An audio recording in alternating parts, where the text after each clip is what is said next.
За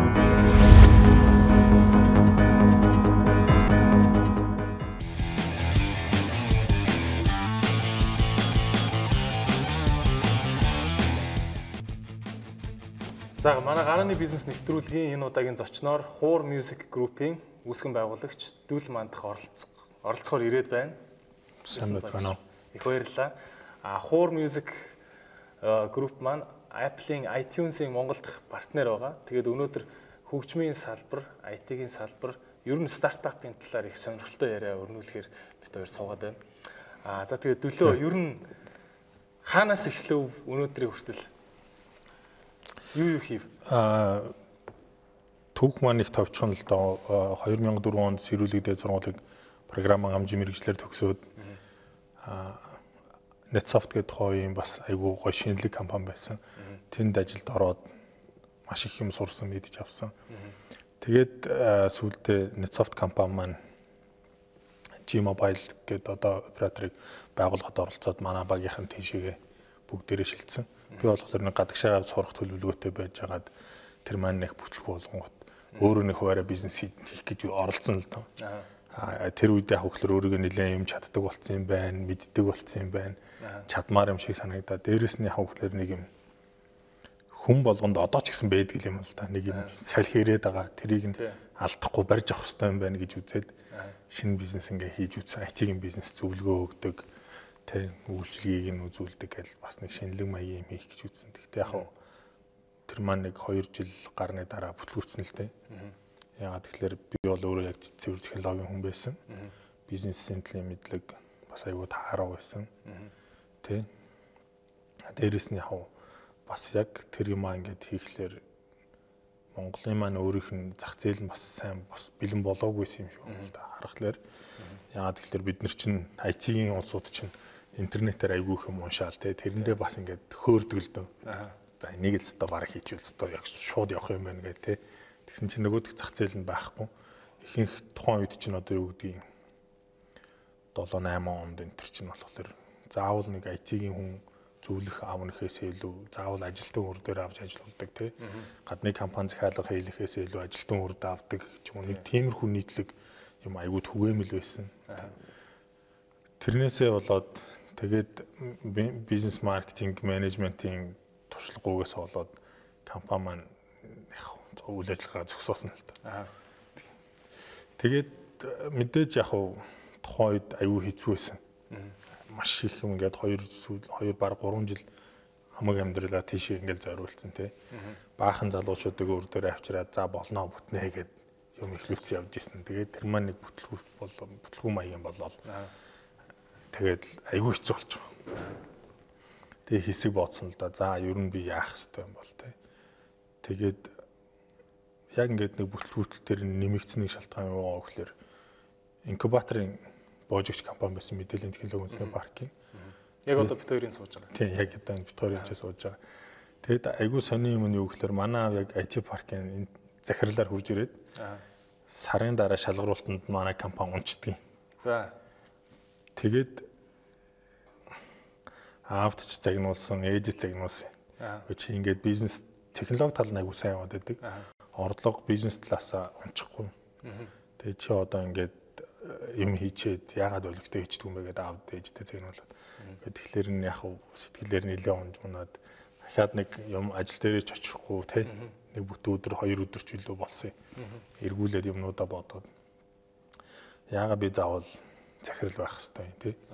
Яагаад заавал би ингээд өнөөдөр хороо байх хэвтэй. Тэг ингээд сүулт нь яг ингээд харахад нэг юм бизнес хийгээ явж байхад чинь хитрхи их ачаалттай байснаас болоод нэг юм эргүүлэгт орчдөг. Тэрнээсээ гадна юу болж байгаа тий. Ер нь яг тэр нь ямар утга учиртай юм ч юм уу тэрийг нэг хэсэг умурдчихдээ юм шиг байлаа. Нөө фокус алдна гэдэг байна шүү дээ тий. Тэг фокус алдна ингээд нүүн ингээд шатчихдаг. Тий. Тэг тиймэрхүү байдалд орсон юмс. Тэгээд за би ер нь болий тий. Инкубатор дээрээс манай хасагдсан. За намайг би угаасаа унтсан юм чи намайг хас хамаахгүй. Тий. Би энэ чинээс гараад өөр амьдралаа болгох чинь та нар нээшээ битээ оролцоо аавэж гэж хэлээд тэгээд өөрөө оффист нүүж утсан чинь бас яг энэ ч бол маш их дэмжлэгтэй дэмнэлттэй байсан юм билээ л дээ. Тэгэл түрээсийн төлбөр инээ тэрэгэл аягүй их зардлууд нэмэгдээл. Тэгэл ер нь тэрийгэ тижээх чадваргүй болж эхлээд за болигээд болсон. Яг хөө тэрний дараа нь бас нэг боломж гарсан юм гэхээр миний нэг таньдаг ах маань за ингээд нэг Швейцар руу програм хангамжийн аутсорсинг гэдэг нэг юм хийх гээд байна. Тэ энэ ч болохоор яг бүх юмыг гардаад хариуцаж явах хүн хэрэгтэй байна. Тэгээ миний саналыг бараг асуугаагүй л дээ. Чи ерөнхийдөө шүү хүчрээ ажил гээд намайг тулгацсан. Тэгээ би яг ингээд нэг хамгийн юм нурааж хайчаад хүмүүсөө тарааж хайчаад тэгээд нэг гудамжинд нэг лаа зөвшөөрөх маягтай яг тэрнлүүгээ орохгүй явж исэн чинь өө чин доод. Тэгээд тэр боломжийг нь яг ингээд барьж авсан. Тэгэхэд болохоор яг хамгийн гоё юм санхүүдаа санаа зовох юм байхгүй. Тэ. Гэхдээ бүх юм яг нөө стартап маягийн юу ч байхгүй нэг юм хоосон зааланд намайг ганцаараа ингээд суулгачиж байгаа. За чи нэг сарын дараа 2 сарын дараа нэг ийм юмтай болсон байх хэвээр. Тэгээ аутсорсинг хийхэд ийм юмнууд хэрэгтэй. Дараа нь ийм юм хэрэгтэй. Чи өөрийгөө болго. Тэ? Санхүүгийнх асуудлыг надад тэл шийдээд өгнө. Доороо хүмүүсийн ав сурга, системүүдээ бэлд бүх юмаа чи өөрөө хий. Тэ намайг орхио авч. Тэгээ юу хийв? Тэгээд царын компанид энэ чи юм хийсэн гэсэн үг үү те? Тийм. Тэгээд тэрний чин хүрээнд яг баахан серверүүд худалдаж авах тийм. Тэгээд тэн дээр нь яг цаашаага юмаа хийх, бүх орчингоо бэлтгэх. Тэгээд дээрээс нь доороо ажиллах хэрэгтэй байсан 2 3 хүнийг ажилд авах, тэрийгээ сургах. Тийм. Тэгээд ажиллаар нь нэг юм өдөр тутмын эргэлтэнд оруулах гээд бас яг нэг тийм гарна шүү дээ тийм. Тэгээд яг л нэг өөрийнхөө хийж исэн бүх юмыг л яг хийж байгаа. Гэхдээ нөө менежмент, маркетинг бол бараг хэрэг байхгүй болчихсон. Хүнтэйгээ зөв харьцаал сургам. Тэрнээс гаднаас захиалга аавн ч юм уу.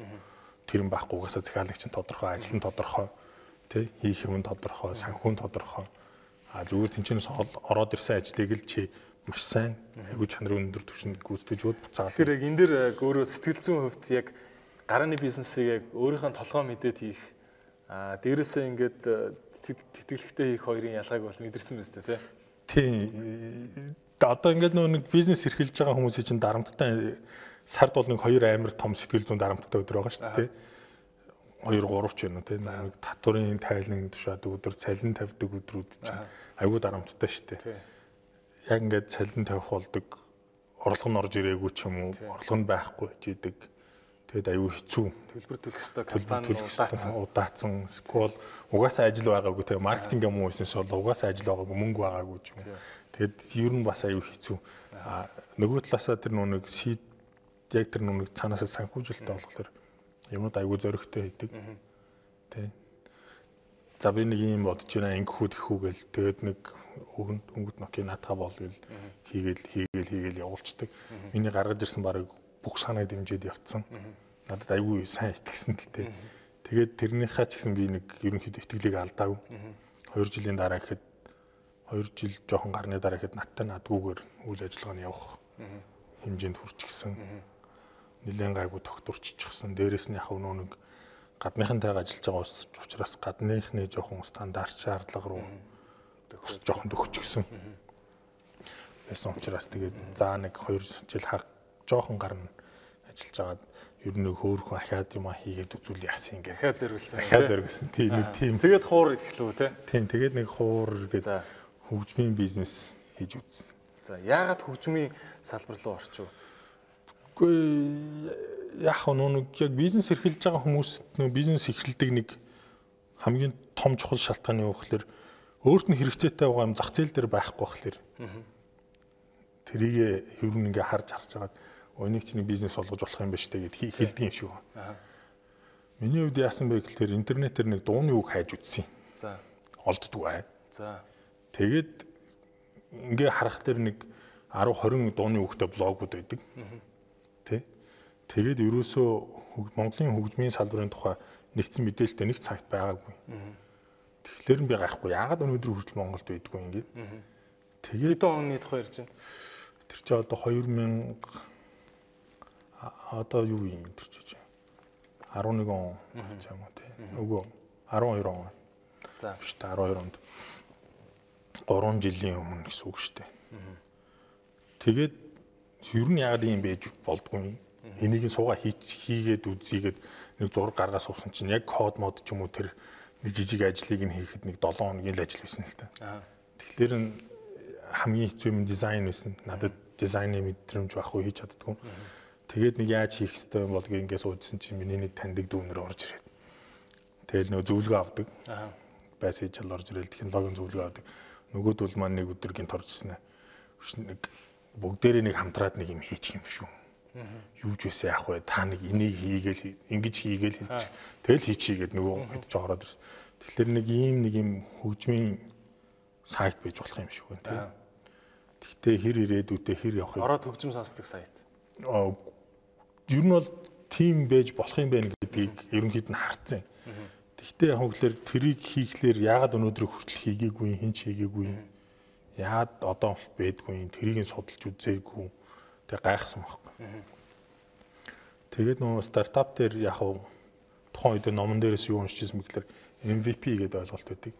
Minimum viable product буюу яг бидний хийхийг хүсэж байгаа бүтээгдэхүүний хамгийн чухал юуных нь хамгийн жижигхэн хэлбэрээр ямар байж болох вэ гэдэг бүтээгдэхүүнээ гаргаж ирдэг. Тэгээ тэрийг бүтээгдэхүүний прототип гэж ярьдаг тийм прототип байхаас гадна яг ажил нь л да. Гэтэ нэг 10 юм хийж чаддаг байсан бол тэрнийхээ хамгийн чухал ганцыг нь ч юм уу хийж чаддаг. Ядаж нэг үзүүлэх юмтай гэдэг шиг. Ядаж нэг үзүүлэх юмтай болох хэрэгтэй байсан. Тэгээд тэн дээрээс нэг санаа гарсан юм гэхээр за ер нь нэг юм хүн нэг тийм бүтээгдэхүүн байх хэрэгтэй юм байна. Дууд хөгжмөнтэй байж болох юм байна. Энийг юунаас эхлэх үү? Хамгийн тэр жижигхэн тэг хүнд хүргэж болохоор тэр хэсэг нь юу байж болох уу гэд нэлээд бодож жоод юу хийсэн бэ гэхээр интернетэд уралдаанд зарласан бид нар. Тэр уралдааны юу гэхээр хэн хамгийн олон дууны үг оруулах вэ гэдэг нь уралдаанд зарласан байна. За тэр нь болохоор бид нар лөө ингээд нэг хүн хүсэлт явуулна. Тэнгүүт нь бид нар хамтлаг дуучныг нүүсгээд өгчөж байгаа байхгүй. Тэнгүүт нөгөө хүн яг хөглөөр хамтлаг дуучин руугаа оронгуудаа дууных нь нэрийг бичээд доор нь дууных нь үгэнд оруулаад хадгалах гэдэг дарангууд тэнцэн дууны үг нь хадгалагдчихж байгаа. Тэгээд давхардаагүй тоогоор хэн хамгийн олон дууны үг оруулсан. Тухайн үед iPod shuffle илүү. За. Энэ шагналтай ингээд өгсөн. За. Тэгээ интернетээр нэг уралдаан зарлаад явуулсан чинь бид нар нэг 2 сарын дараа ихэд нэг 7000 дууны үгт болчихдог. За. Тэгээ энэчнээс юу харагдсан бэ гэхээр за ер нь бол энэ хөгжмийн бол явж магадгүй юм шиг байна гэсэн хэдэн юм харагд. Гэхдээ дараагийн нэг харж чадаагүй юм нөхлөр юунаас нь мөнгө олох вэ гэдгийг нь олж чадаагүй байхгүй. Тэгээд тухайн үед нэг захиалгын жижиг сажиг ажлууд ингээд аваад те нөгөө хөгжмийн хомыг хөгжүүлэхгүй орхисон. Тэгсэн чинь интернетээр дууны үг хаахлаар манай сайт руу ороод идэг. Тэгээд хүмүүс яг хөглөр хөө энэ чинь дууны үгийг үзээд ах энэ аяны үлээ мартчихад байна тий. Дууг нь сонсогдог болгочаач гээл. Тэгээд бид нар чинь одоо дууг нь сонсогдог боломжийг нь хийхин тулд хууль эрх зүйн хувьд, оюуны өмчийн хувьд яаж хийх ёстой ингээд судалж авч байгаа дууг нь сонсдог дууных нь өгтөө нь болгоцсон. Тэгсэн чинь нөөдөл чинь клип нэм үздэг болъё гээл. Тэгээд ингээд баяцаар байгаад нэг мэдсэн чинь хөгжмийн бизнес руу орчихсон тий. Хөгжмийн яг бүтэн хэмжээний вебсайттай, стримингтэй тий. Нэг тийм вебсайттай. Одоо тэгээд яг нөгөө төнөөсөө яг яаж ашиг болох вэ? Яаж ашиг болох вэ гэдэг л жоохон сонирн байгаа даа яг үнэ. Тэгэхээр minimum viable product гэж ярьж байна те. Танах бол яг энийг сонгодог утгаараа ашиглаад ингээд хуурцыг юм нэг бий болгоцсон юм байна шүү дээ те. Ер нь бол тэгвэл зарим нэг стартапуудыг ингээд байгаа шүү дээ. Чи ямар ч байсан нэг хүнд хэрэгтэй юм хийчих. Тэр чинь яваандаа яаж хийж байгаад мөнгө олох арга нь олно гэдэг. Зарим нь болохоор анханасаа л чи мөнгө хийх арга бодож явах хэрэгтэй гэдэг байгаа шүү дээ. Энэ хоёрын алийг ер нь зөв гэж боддог вэ? Наадах дээр чи алийн зөв ч юм уу, аль нь буруу ч юм уу тийм байхгүй л юм л да. Жишээ нь Facebook, Twitter ч юм уу, скол өөр ингээд сүүлийн сайтууд харъя л да. За жишээ нь YouTube те бидний YouTube өчигдөр уржигдрахын мэдээ гарч байгаа. Тэгээд тэрэн дээр юу гэхээр өнөөдөр хүртэл YouTube ашиг олоогүй. Тэ. Нийт ингээд нэг сардаа нэг хашаа нэг хэдэн тэрбум видео үздэг юм байна л да. За. Тэрийнх нь бараг 80% нь илүү зүгээр нэг YouTube-д ордог хүмүүсийнх нь 20% нь 80% видео үзчихэд байгаа байхгүй. За. Тэгвэл нөгөөдөл чи интернетээр юу ярьж ийм гэхээр YouTube өнөөдөр хүртэл ашиг олохгүй тийм. Инженерүүдтэй техникийн ганцаардал мардал. Тэгээд тэр нэг видео хүмүүст хийж байгаа хүмүүст урамшуул өгдөг. Тэрийгэ төлөөл дуусчихж байна. Хоёрдугаарт яг хөглөр айгүй том юм шиг мөртлөө нийт орж байгаа хүмүүсийн цөөхөн хувь нь маш их видео үзчихдэг. Тэгээд тэрнээс одоо эргүүлээд мөнгө олох боломжгүй байна. Тэгэд одоо яг нөө YouTube чинь мөнгө олж чадахгүй байгаа болохоор нэг сарын нэг 10 орчим долларын төлбөртэй үйлчилгээ нээж байгаа шүү дээ тий. Тэгээд тэрний яг хөглөр манайд л мэдэгдгүй юм л да. Америкт ч юм уу эсвэл өөр өндөр хөгжилтэй орнд хөгжсөн газар. Өөр өндөр хөгжилтэй газар очингууд YouTube үзгээл дөнгөд урталт нэг 2-оос 3 реклам баг явдаг байхгүй. Тий. Манад байдгүй. Манайх зориулсан реклам нь байдгүй.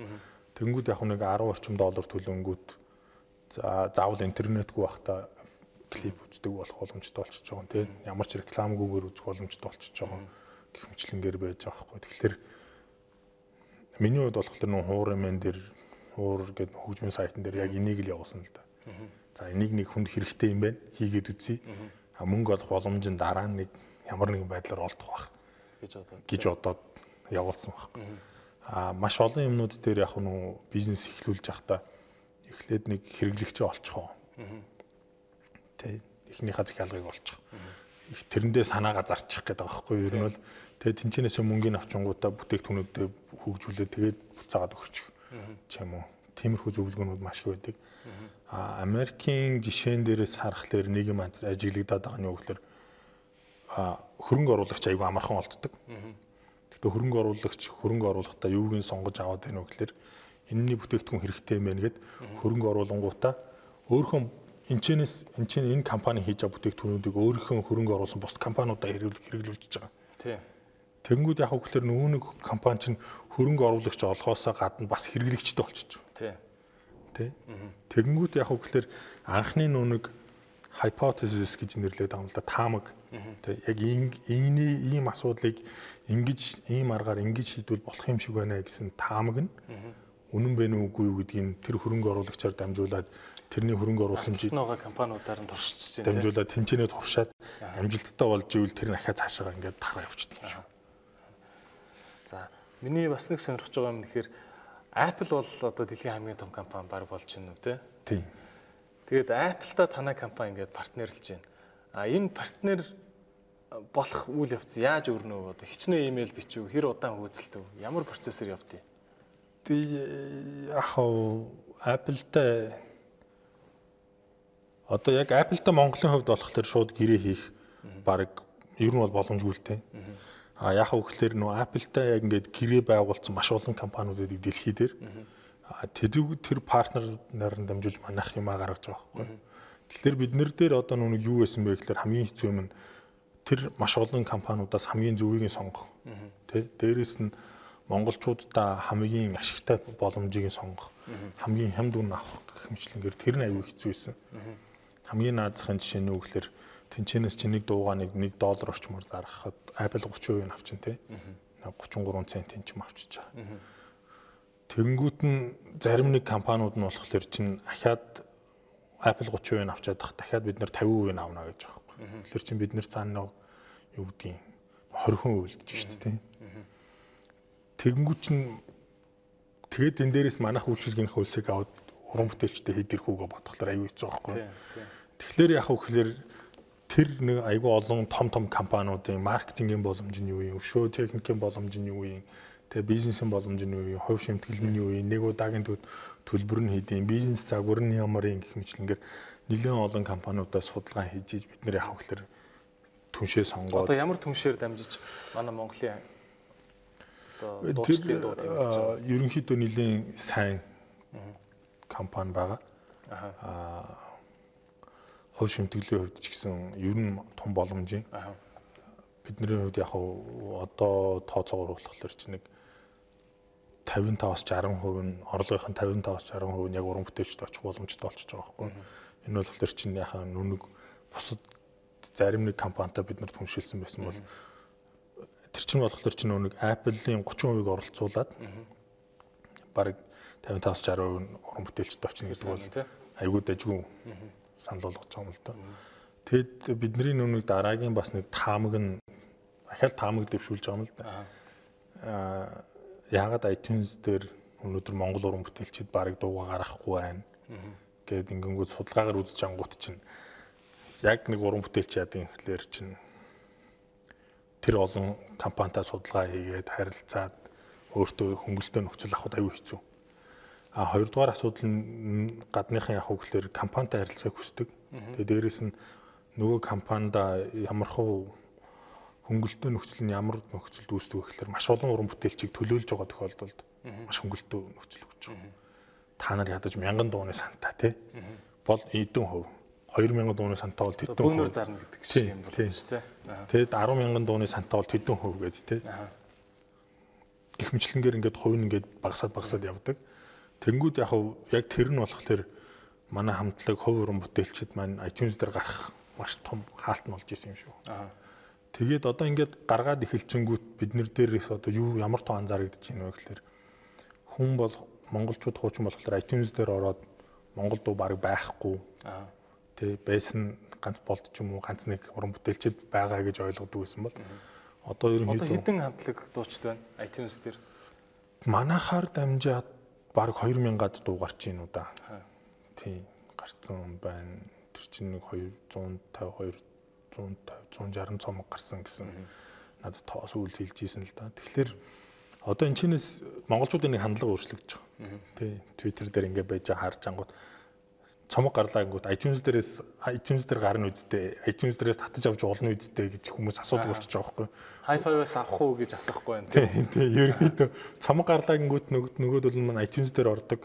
Тий iTunes дээрээ байдаг тэнцэнээс судалж авч болдог гэдэг тэр бид нэр сэтгэлгээ тэр хөвшмөл зүгдийн тийм туршлагыг бид нар бий болгох гээд бас нэлээд сайн ажиллаж байна л да. Тэгсний үр дүнд аягүй сайн амж ин. Тэгээ дээрэс нийт худалдааны ихэнх хэсгийн дандаа гадаадаас авна. Тэгээ манайх яг энийг хариуцдаг хүн менежер маань юу гэдэг л бүр Африкаас авцсан байна. Ямар сони тэнцэнээс Монголд авд юм бах та гэж бүр. Ер нь монголчуудыг iTunes дээр одоо хичнээн төгрөг зарцуулж дуу гэж бодож авдаг. Тэрийг одоо нэг жишээ нь Монголд нэг бизнес хийхэд нэг хамгийн хэцүү юм нь статистик мэдээлэл байдаг. Тэ. За одоо гадаадын Америкийн хөгжмийн зах зээл хэд юм бэ гэдэг тоо жишээлбэл бид нэр харах юм бол байж тээ. Тэ. Тэрний хэдэн хувь нь ямар хэлбэрээр орж ирсэн, хаанаас орж ирсэн, тэрнийх нь хэдэн хувийг нь ямар уран бүтээлч авсан гэх мэтлэнгээр ерөнхийдөө нээлттэй байж идэг. А Монголд эргүүлээд за яг өнөөдөр хүртэл за нэг 400 орчим цомог гарсан юм шүү. Hi-Fi дээр байгаа тоогоор.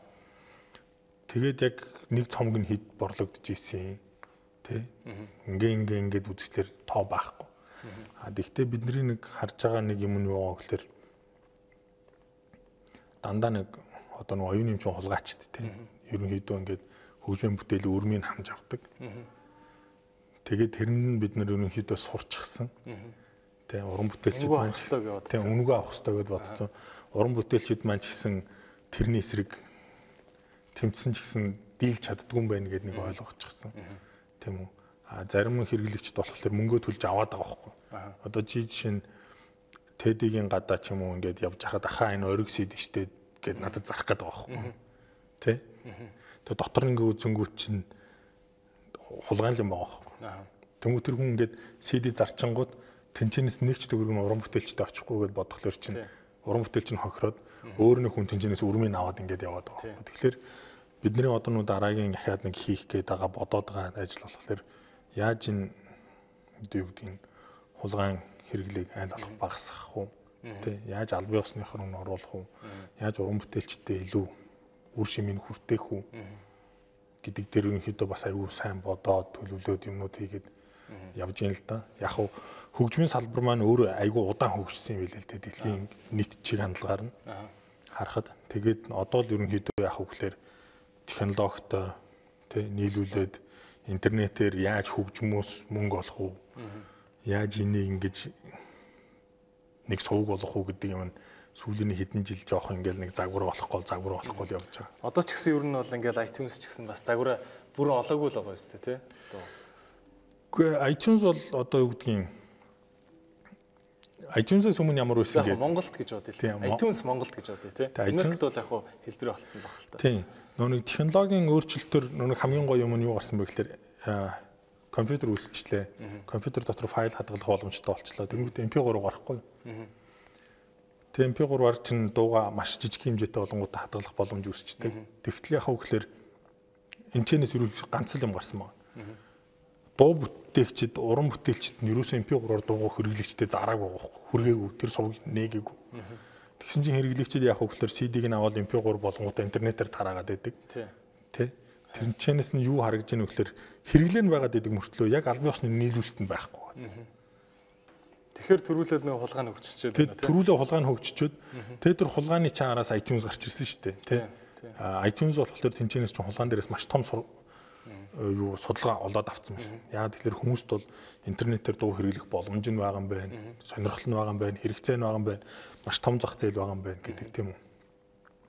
Тэнгүү нөгөө талд нь студиуд ч юм уу том уран бүтээлчид юу харсан бэ гэхээр окей юу гэдгийг тэрнээс өмнө магадгүй iTunes-ээс өмнө оролдог гарч исэн байж магадгүй. Тэгэнгүүт нь яхан $2-оор $5 миний дууг зараг юм уу айгүй өндөр юм гаргаж исэн байж магадгүй. Тэгэнгүүт яхан за одоо ингээ хулгайд алдчихаар ядаж $1 чамаагүй зараа гэдэг юм руугаа орсон байж магадгүй юм шиг байгаа байхгүй юу. Тэ.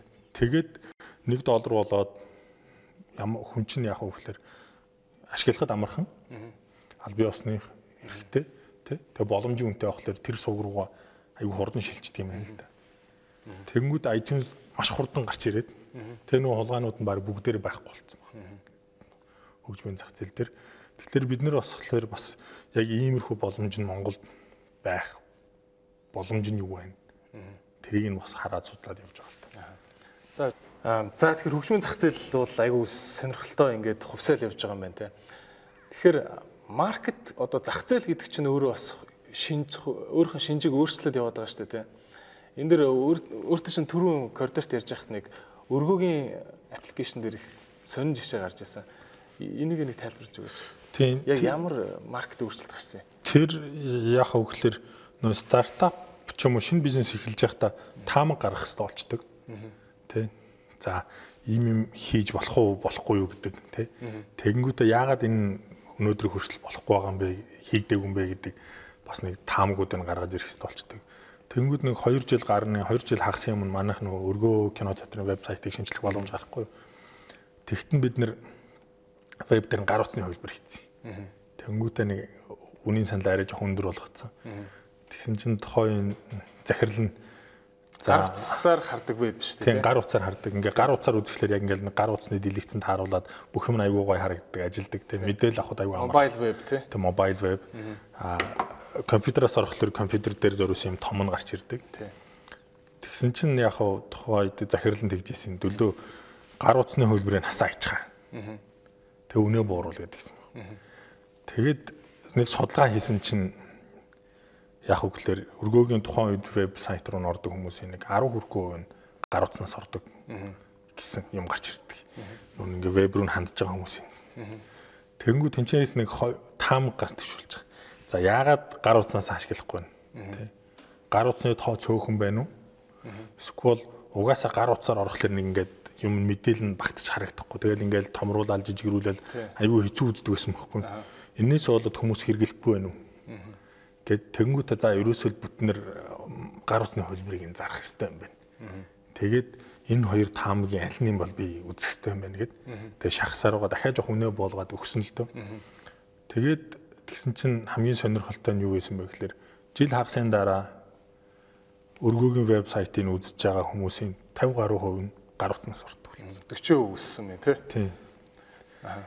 Тэгэнгүүт за энд болохоор чинь нэг миний нүг таамагч болохоор гар утас хэрэглэгч цөөхөн байсан уу? Хэрэглэхэд хэцүү байсан уу гэдэг хоёр таамаг аль нь илүү саад болж байгаа вэ гэдэг дээр болохоор хэрэглэхэд хэцүү байсан нь илүү саад болж исэн юм шиг. Хоёрдугаарт мэдээж яхав тэр нэг жил хагас хугацаанд яг смартфоны хэрэглээ аюу өндөр өссөн л тоо. Тэр хоёр юм яасан. Тэгэхээр яхав нөө стартап ч юм уу шинэ бизнес эхэлж байхдаа жижигхэн таамаг гаргаж ирээд тий. Тэрийг MVP гэж яриад байна шүү дээ. Minimum viable product гэдэг юм хийгээд тэр нэг таамагаа туршиж үзээд болж ивэл цааш нь хөгжүүл явдаг. Болохгүй бол хаяа явчихдаг. Тий. Их зардал гаргаагүй юм чайж шүү. Их зардал гаргаагүй. Нөө нэг одоо нэг стартап дээр чинь бизнес эхлэх дээр чинь нэг хамгийн хэцүү юм нь айгүй их мөнгө ч юм уу маш их хөрөнгө ингээд оруулцдаг. Эргээд гарахлаар нөөтөндөө хорогдоод гарч чаддгүй. Эсвэл нэг бүтээгдэхүүн хөгжүүлэх гэж жил болоод тэрэндээ маш их мөнгө оруулсан учраас гарахад аюу хэцүү байдаг. Тийм учраас нэг сарын дотор ч юм уу хамгийн богино хугацаанд юу гэж болох юм? тэрийг газ хийгээд зах зээл дээр нэг жижиг хэлбэрээр гаргаж ирээд тэг ядаж найздаа аавдаа ээжтэй хамаатнуудаа нэг үзүүлээд болж гэнэ болохгүй нь саналын аваад газ тэр нэг айгуу чухал. Тэгээ өөрөө чинь наад нэг өргөгийн жишээнээс надад нэг бодогдсон юм нь болохоор бид нар заримдаа энэ ч зах зээл байхгүй юм байна гэд хайчдаг. Гар утсаар хүн эргэлдэггүй юм чинь ингээ хайчиж магадгүй шүү дээ. Үнэн хэрэгтээ зах зээл нь байсан харин энэ зах зээлийг өдөөх яг тэр зөв бүтээгдэхүүн нэг ч гараагүй байсан байж магадгүй тийм үү? Тийм учраас хэмжиж чадахгүй тийм. Тэгэхээр бид нар одоо бас нэг яг энэ туршлага дээр үндэслээд за хөгжмийн зах зээл яагаад өнөөдөр юм байдгийг гэсэн маш олон таамагуудыг тавьж байгаа л да. Яагаад шинэ CD-ний зах зээл унаад байгаа тийм. Олон улсууд унж байгаа л да. Гэхдээ манад бол баг ингээ байхгүй болох гээд тахшгүй шүү дээ. Тэгээд үзэнгүүтсэн за нэгдүгээр CD үйлдвэрлэхэд аюу хэцүү байсан юм байна. Чанар нь хэцүү байсан юм байна. Үнэтэй байсан юм байна тийм. Тэнгүүд бид нар яг хөөхлөр гадны нэлээд том CD үйлдвэрлэгч компанитай бас түнш болоод тэгээ CD-г маш боломжийн үнээр аюу өндөр чанартайгаар үйлдвэрлэх боломжтой болчихж байгаа. Тэнгүүд дараагийн бас нэг таамаг нь юу байгаа гэхээр яагаад CD-ний зах зээл унаад байна вэ гэхээр нэг бол эхлэлгүүрийн 5 давхраас очиж авна. Нэг бол эхлэлгүүрийн өдөөс харсан байшингаас очиж авна тий. Хоёулаа машины зогсоолгүй. Тий. Тэнгүүд олон улсын жишээгээр харахаар хөгжмийг хаас айгу зарж байгаа. Бензин колонкон дээр тий хүнсний дэлгүүр дотор бүгд хаас айгу зарж байгаа. Тэнгүүд нь одоо бид нар юу хийж ийнэ вэ гэхээр за бүгдээрээ нэг тэгвэл хаас айгу нэг зараад үзье. Тий.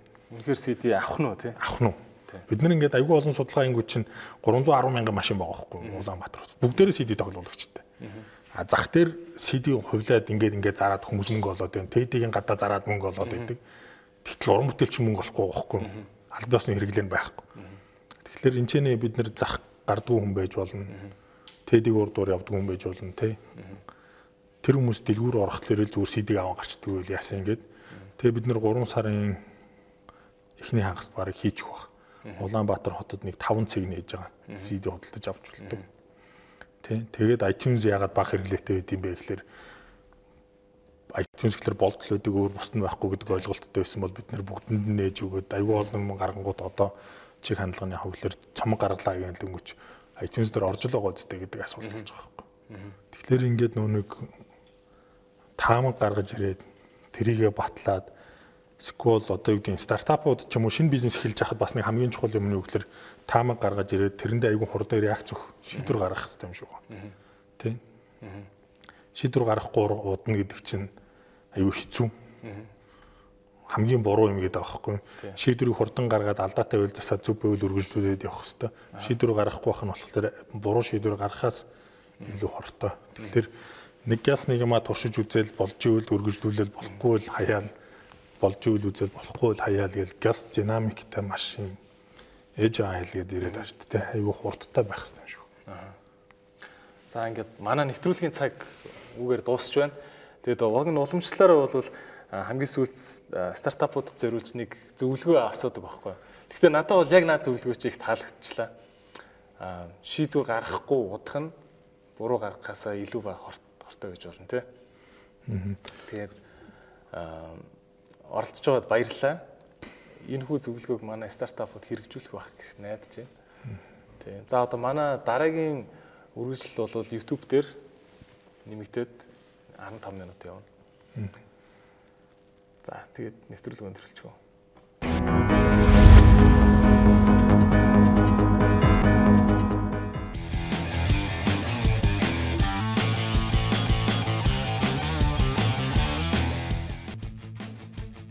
За тэгээд өөр одоо хөгжмийн салбар дээр тэгвэл 3 сард нэг юм туршилт хийж байгаа юм байна шүү дээ тий. Тийм. Үр дүнгийн юу нь ямар хөө байна гэж бодож байна? Үр дүн ерөнхийдөө нэг харьцангуй сайн байх болов уу гэж ерөнхийдөө үзээд байгаа хараад байгаа. Яагаад тэгэхээр хөгжим худалдаж авах сонирхолтой мөртлөө боломж нь байхгүй, яг гарт орон байхгүй улсууд байгаа. Тэгээд бас нэг зах дээр байгаа улсууд манай уран бүтээлчдийн хийдгүү нэг юм хийгээд байгаа нь юу гэхээр төр CD гэдэг байгаа юм. Тэ? Нийтийн дууны шилдэг дуунууд гээд өөрсдөө ингээд ажил хийж штт. Тэр чинь бүтээл гаргаж байгаа байхгүй. Тэгэд ингээд гаргаа зарангууд зарагдчихж штт тий. Тэнгүүд манай хамтлаг дуучид болохоор тэрийг ерөөсөө хийхгүй. Хин нэг юм ерөөсөө манад бараг хийхгүй байхгүй. Айгуу цөөхөн хоорондоо нийлж төвөрлөхгүй байна. Тийм төвөрлж мөрлж хийхгүй. Эсвэл нэг л юу нь болдгүй би бас гайхаад байгаа.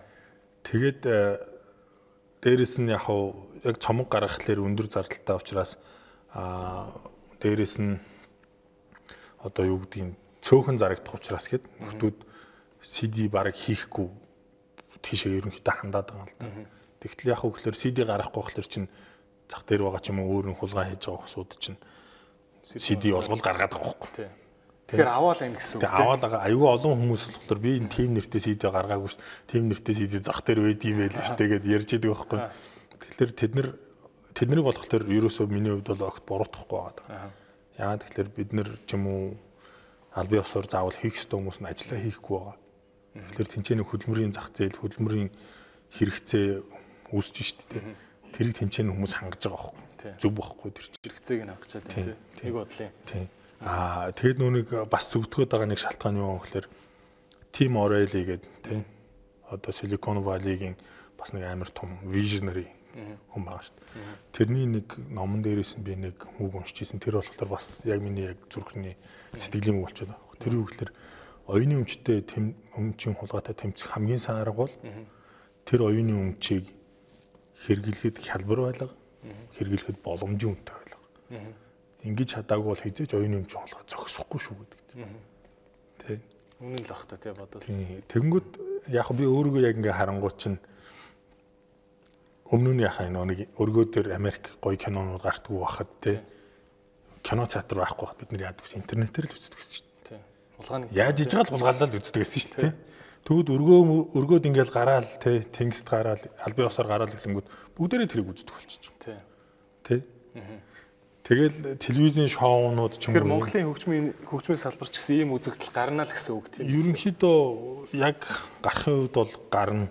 Харин хизээ яаж гарах вэ гэдэг л нэг тийм асуудал байгаа байхгүй. Тэгэхээр яг эннийхээ хүрээнд бид нэр за хулгай бол одоохондоо байж лээ.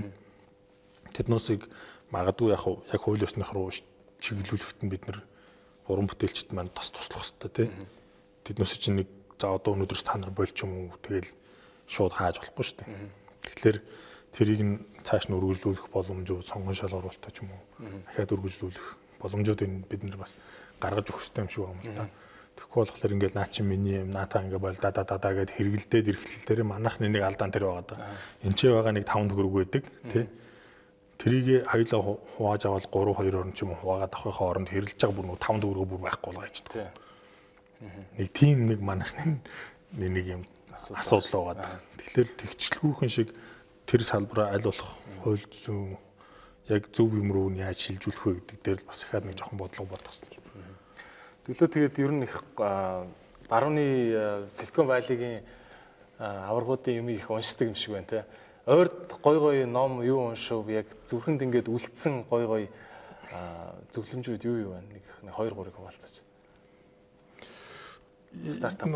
Стартап гэдэг ихлээр нүг бидний нийтлэг ойлголт нь юу байсан бэ гэхээр нэг шинэ бизнес цөөхөн идэх хүнтэй бизнес гэлтэй. Тэнгүүд нүг стартап чинь аздан дээр тогтдог ч юм уу тэ цоошин юм хийдэг ч юм уу нэг тийм ойлголт байсан. Тэрнийхэд нь ерөнхийд нь болчиход байгаа. Эрик Райс гэдэг нэг нөхөр яваад байгаа. Lean Startup гэдэг нэг юм гаргаж ирээд тэгээд тэр нэг хөдөлгөөн болгоод явцсан. Тэрний үзэл баримтал нь болохоор ямар ч бизнесийг инженерчлэлээр нь зөв хийх юм бол амжилтанд хүрч болно. Тэ? Амжилтанд хүрэхийн тулд яаж хийх ёстой юм бэ? Энэний нүг хамгийн ихний шат нь болохоор MVP. Тэ? Minimum Viable Product гэж яриад байгаа. Тэгээд дараа нь тэр нүг миний юм зөв яваад байгаа мó буруу яваад байгаа юм амжилт олоод байгаа мó үгүй мүү гэдэг тэр хэмжигдэхүүнээ яаж хэмжих вэ? Тэр их хэмжлэнгээр маш олон үзүүлэлтүүд байгаа байхгүй. Тэгэхээр тэр Lean Startup гэдэг нэг ном байгаа. Тэ? Тэрнтэйгээр холбоотойгоор гарсан бас баахан линктэй баахан номнууд байдیں۔ Тэрнээс ерөнхийдөө стартап гэдэг одоо юм чи харуулах байх тийм манай хариулагч. Тэгэхээр тэр номнуудыг ерөнхийдөө аваад уншаад харчвал бас нэг стартап ч юм уу бизнес хийх хэрэгтэй. А нөгөө талаасаа сүүлийн үед стартап гэдэг энэ ойлголтыг том компаниуд хэрэгжүүлж байгаа. Тэ хамгийн нэг юм нь үгээр нэг Америкийн санхүүгийн програм хийдэг нэрний үлээд нэг компани. Тэгээд тэр юу яасан бэ гэхээр айгүй том хэрэглэгчтэй болоод идэв. Айгүй том компани. Тэгсэн чинь яг хөөхлөр нэг юм жижигхэн зах зээл тэр доороос нь ингээд гарч ирээд байдаг. Тэ. Тэгээ нөгөөх нь явсаар байгаад өөрийг нь явандаа унгааж магадгүй болоод эхлэхгүй. Тэгэхээр нөхдүүд яах вэ гэхээр санхүүгийн шийдэж өгөөд. Тэгээд ерөөсөө үндсэн тэр бизнесээсээ бүр тусдна. Нэг 10 15 хүнтэй багийг тусна гаргацсан баг. За одоо энэ зах зээл байна. Тэ одоо шинээр юу гарч ирэх гэж санхүүгийн програмын зах зээл. Цоошин компани шиг ажил. Цоошин компани шиг ажил, цоошин бүтээгдэхүүн хийгээд тэгээд тусна гаргасан нөгөөх нь бас амжилттай болчихж байгаа. Тэгээ Microsoft сүүлийн үед тийм бүтээгдэхүүн гаргаж байна. Toyota-гийн Prius ч бас тийм юм гэсэн шүү дээ. Оо тийм үү. Тийм тэр чинь нэг юм Toyota чинь нэг тустай баг гаргасан. Гэхдээ 10 тустай баг гаргасан чинь. 10 билүү 10 орчим баг гаргасан гэсэн. Тэгээд нөгөөдөл чинь шал тустай хибрид машиныг яаж хийх вэ гэдэг судалгааныг тустай хийгээд явж жаад сүүлдээ хурж ирээд хоорондоо мэтгэлзээд уралдаад хин намын шилдэг санаа гаргасан бай гэдгээр уралдаад тэрний дунд өнөөдрийн Prius машин гарсан. Мундаг тий. Тийм. Тэгэхээр яг бас нэг ийм чиг хандлагууд гарч ирээд яваад байгаа. Тэгэхээр манай том компаниуд ч гэсэн одоо бодож эхэлчихэл байгаа бох тий. Доороо ингээд стартап стилээр компаниудыг гаргаад. Тэгээ Unitel дотор чинь Sons гэдэг аппликейшн гарч байгаа тий. Шопон тэр тэгтээ барыг зогссон байх шиг байсан шүү дээ. Манай нэвтрүүлгээр орсон. Одоо дахин нэг орж ямархуу явж байгааг нэг дахиж асуун даа. Бидний хувьд одоо нэг яг хөгжмийн зах зээл дээр бид нар чинь байж байгаа учраас яг хөгжмийн зах зээл технологи яаж хөгжиж ийн хаашаа явж ийн маш олон юмнуудыг ингээд хараад дуурайгаад явдаг. Тэгээд нөгөө монголчуудын хувьд одоо миний харж байгаагаар хамгийн чухал нь юу байгаа вэ гэхээр нэг дэлхийн ингээд бид нарыг бүр ингээд хаяад хөгжиж явчлаа шүү дээ. Тэрийг бид нар гүйцэх хэрэгтэй байдаг байхгүй. Тэгэхээр гүйцэхийн тулд бид нэр хамгийн сайнаар юу хийж болох вэ гэхээр гадны юмныг харж байгаа тэрийг Монголдо дүүрэлгэх. Тэгтээ яг хөглөр яг тэр чигээр навчраа тавьчвал ажиллахгүй юмнууд байх учраас монголчуудад зориулж яаж нутагшуулах уу гэдэг юмнууд хийж байгаа. Тэгэхээр бидний хувьд болохоор Spotify, Deezer гэдэг хөгжим сонсдог гар утасны аппликейшнүүд байдаг. Spotify бол ч мангар том болж байна тий. Тийм, Spotify айгүй том болж байгаа. Тэгтээ бас ашиг болоогүй байгаа шүү дээ. Тийм. Сайхан Taylor Swift-тэй модалцсан байсан уу? Тийм, Taylor Swift-тэй модсон. Тэр болохоор яг маш олон хүний харж байгаагаар болохоор Taylor Swift тийм маркетингийн хэрэгсэл байсан. Албаар модалцаж. Тийм. Яг тэгэхээр нүг шин цом гаргаж байгаа хгүй тэр чинь. Тэнгүүтээ би энэ цомгоо энэ дээр тавихгүй гэдэг хүмүүс өө энэ нөхөр ямар цом гаргах вэ гэл тий. Тэнгүүт нь бусад бүх дуунууд аваа ичиж байгаа хгүй. Тийм ээ тий. Тэнгүүт нь өө энэ яач заа гингүүтээ нөгөөдөл чинь одоо нэг гадаад ингээ хөгжмийн дэлгүүрт явж исэн чинь Японд явж исэн чинь Taylor Swift гэдэг ингээд лангуу хөгжмийн дэлгүүрт нь лангуу аваад шин цомгнууд нь доор нь хуучин цомгнууд нь байхгүй. Шинийг нь авах хуучныг нь авдаг. Тэнгүү Taylor Swift яг хөглөр тэрүүгээр өөрхөн шин цомгийнхоо ч гэсэн хуучин цомгийнхоо. Тэгэл Taylor Swift мэдээллийгээ Spotify мэдээллийгээл тэр чинь байнгын мэдээлэл дээр. Тийм, тэр хоёр чинь ингээ явсаар байгаа Taylor Swift-ийн маркетингд аюул сайн нөлөөлсөн. Бидний хувьд одоо сүүлийн жил хагас хугацаанд аюул сайн бэлдэж байгаад одоо ерөнхийдөө олон нийтэд танилцуулахад бэлэн болж байгаа төсөл маань өгөхлөөр яг Spotify шиг гар утасны програм хангамж бид нэр хийгээд ерөнхийдөө дуусч байна. Эннийх нь нэг хамгийн том давуу тал нь өгөхлөөр гадаад хөгжмийг аль бие усны хэрэгтэйгээр сонсч болж байгаа. Өөрөөр хэлбэл тэр програмыг суулгангууд гадаад хөгжмүүдийг аль бие усных нь хэрэгтэйгээр. Spotify Монгол юм биш үү? Тийм, яг Spotify Монгол. Гэхдээ бүх Монгол дуу бараг бүгд байж байгаа. Тэгээ манайхаас өөр хаанч байхгүй дуунууд бас зөндөө гарна. Монгол дуунууд нь хэрэглэгч болохоор юу гэдэг юм нэг бага хэмжээний төлбөр төлнө. Тэгэл интернеттэй бол скол интернет гэсэн ч гэсэн сонсч болно л доо. Тэгээд сарда хэдэн дуу сонсох нь хамаахгүй. Чих чинь хэрэг тисэх нүү гэдэг л нэг асуудал шүү дээ. Тэр л нэг асуудалтай. Тэгээд бүх юм нь хязгааргүй сонсдог тийм бид нар аппликейшн хийгээд барыг бэлэн болж байгаа. Хамгийн энийг хийхэд хамгийн хэцүү юм нь юу байсан бэ гэхээр гадны уран бүтээлчдээс аль бие усны эрхийг нь авах. Студиудээс аль бие усных нь эрхийг нь авах. Тэгээ дээрэс нь яг хөглөр тэдний шаардлагад нь эцэх гэдэг нэг асуудал. Манад ийм байхгүй штэ гэд тэ. Бид нар жоохон ингээд монголчлоод хийчих юм шүү гэдэг нь бид нартай ажиллая гэж байгаа бол бидний стандартаар л хийлдэ тэ. Мэдээлэл аюулгүй байдал нь юм байх хэвээр, тайлан юм байх хэвээр. Бизнес модель чинь юм байх хэвээр, менежмент чинь нэг ингэж явах хэвээр. Тэгээ санхүү бүртгэл чинь ингэж байх хэвээр. Амар их шаардлага тавьдаг. Тэгээ тэрэнд нь ингээд хүрх гээл ингээл хичээгэл юмнууд ажлуудаа хийгээ явж байгаа. За ямар ч байсан тэгээ дэлхийн хэмжээний компани гарах болтугай. Манай төлөөгийн багаас ярилцлага өгсөнд баярлалаа. Тэгээд дүүгээр гарааны бизнесийн дугаарыг өндөрлөе. За Маш баярлалаа. баярлалаа.